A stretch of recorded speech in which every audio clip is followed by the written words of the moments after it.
گزشتہ رات ایک بہت ہی افسوسناک واقعہ پیش آیا. حضرت اقدس حضرت مولانا طارق جمیل صاحب کے بیٹے عاصم جمیل کی ڈیتھ ہوئی اور ایک بڑی سب کو فکر لاحق ہو گئی کہ یہ کیسے ہو گیا, کیا ہو گیا.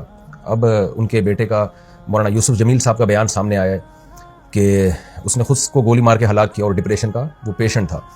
سب سے پہلے تو ہم دعا کرتے ہیں اللہ تعالیٰ اس کی مغفرت فرمائے اور حضرت اقدس حضرت مولانا طارق جمیل صاحب اور ان کے تمام لواحقین, بیٹے کی والدہ جو تھی ان کو بھی اور بھائیوں کو اللہ صبر جمیل کی توفیق عطا فرمائے اور اس بیٹے کو اس جہاں کی بھلائیاں نصیب کرے اللہ تعالیٰ, اس کی صغائر کبائر خطاؤں کو اللہ معاف کرے.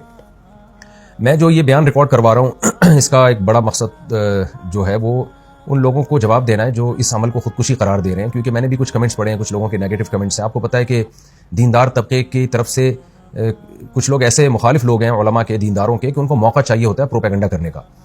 ہمارے ہاں یہ بات مشہور ہے الحمدللہ, ہمارے ہاں دیندار طبقہ چاہے علماء کا ہو, قرہ حضرات کا ہو, حافظوں کا ہو, الحمدللہ ان میں خودکشی کا ریشو نہ ہونے کے برابر ہے. ان کے گھروں میں بھی اور ان کے خود ان میں بھی کوئی بھی خودکشی نہیں کرتا.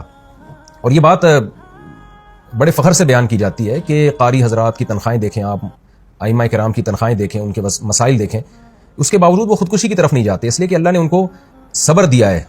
اور یعقوب علیہ السلام کو ہم دیکھ لیں نا کہ ساری زندگی بیٹے کے غم میں روتے رہے مگر خودکشی کی طرف نہیں گئے.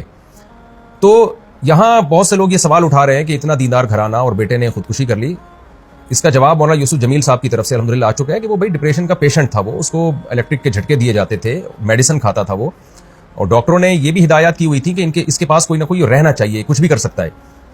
تو یہ جواب میں سمجھتا ہوں کافی ہے ان لوگوں کا منہ بند کرنے کے لیے جو اس عمل کو خودکشی قرار دے رہے ہیں. لیکن آپ کو پتہ ہے جو فتنہ پرست لوگ ہوتے ہیں ان کو باتیں کرنی ہے. بعض لوگ یہ بھی تبصرہ کر رہے ہیں کہ ہر خودکشی ڈپریشن میں ہی ہوتی ہے, ٹینشن میں ہی ہوتی ہے, خوشی میں تو کوئی بھی خودکشی نہیں کرتا.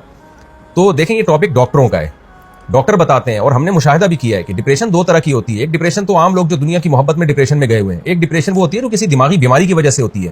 اس میں دیندار لوگ بھی مبتلا ہو سکتے ہیں اور اس کا کوئی علاج, اس کا علاج یہ نہیں ہے کہ اس کو صبر کی تلقین کی جائے, اس کا علاج میڈیسن ہوتی ہے. دماغ میں کچھ کیمیکل آگے پیچھے ہو جاتے ہیں. ایسے بہت سارے پیشنٹ ہم نے اپنی زندگی میں دیکھے ہیں, بہت اچھے لوگوں کو جنہوں نے بڑی بڑی ٹینشنیں جھیلی ہیں, برداشت کی ہیں, لیکن وہ بیٹھے بیٹھے ڈپریشن میں چلے جاتے ہیں, میڈیسن لیتے ہیں تو سیٹ ہو جاتے ہیں. وہ دماغ کے کچھ کیمیکل ہیں جو آگے پیچھے ہو جاتے ہیں.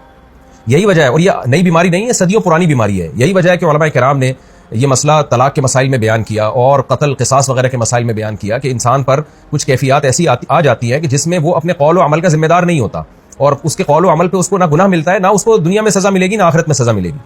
یہ وہ جب ہے جب انسان کی دماغی صلاحیت کام کرنا چھوڑ دے. طلاق آپ کو معلوم ہے کتنا حساس معاملہ ہے, شدید غصہ میں بھی اگر انسان ہو تو طلاق واقع ہو جاتی ہے. ثلاث جدہن جد وہزلہن جد, اس حدیث کی روشنی میں. لیکن علماء نے بیان کیا کہ اگر کوئی ڈپریشن کا پیشنٹ ہے اور اس کے پاس قرائن ہے اور وہ اس کا دماغ صحیح کام نہیں کر رہا, ایسی صورت میں وہ بیوی کو 100 طلاقیں بھی دے دے گا تو نہیں ہوگی, اس لیے کہ اس کا دماغ ہی کام نہیں کر رہا ہے ایسے موقع پہ. تو جب طلاق جیسے مسئلے میں ہم علماء کرام آج سے صدیوں پہلے ایک اسٹریس اور ڈپریشن کا مریض جس کا دماغ کام کرنا چھوڑ دے, اس کے اس عمل کو طلاق قرار نہیں دیتے, وہ زبان سے کفریہ کلمات اگر زبان سے نکالے گا تو وہ کافر نہیں ہوگا. حالانکہ کفر تو مذاق میں بھی اگر آپ کفریہ کلمات زبان سے نکالتے ہیں تو آپ کافر ہو جاتے ہیں, لیکن اتنا بڑا جرم بھی معاف کر دیا اللہ تعالیٰ نے اگر اس کا دماغ کام نہیں کر رہا. تو ایسے ہی خوب سمجھ لیں کہ ایسا ڈپریشن کا مریض اگر کسی کو قتل کر دیتا ہے یا اپنے آپ کو قتل کر دیتا ہے تو وہ نہ دنیا میں مجرم ہے نہ اللہ کے ہاں وہ مجرم ہے. اس میں ملامت کرنا اور کسی کو برا بھلا کہنا یا کوئی نیگیٹو باتیں کرنا, یہ جو باتیں کرنے والے لوگ ہیں وہ مجرم ہو جائیں گے.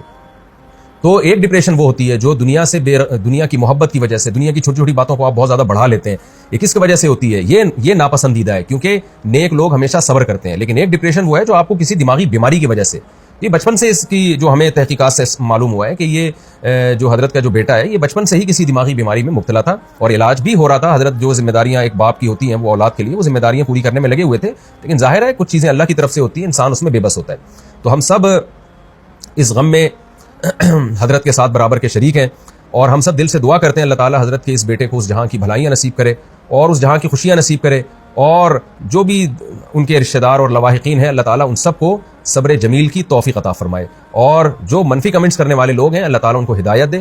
اور میں پھر دوبارہ اپنی بات کو ریپیٹ کرتا ہوں کہ اس عمل کو خودکشی قرار دینا یہ کسی بھی طرح سے یہ بات درست نہیں ہے اور یہ ایک الزام ہے, اور اس الزام کا جواب آپ کو قیامت کے دن دینا پڑے گا. اللہ تعالیٰ مرحوم کی مغفرت فرمائے اور لواحقین کو اللہ صبر جمیل کی توفیق عطا فرمائے اور مرحوم کو جنت میں اللہ تعالیٰ اعلیٰ درجات عطا فرمائے. وما علینا الا البلاغ.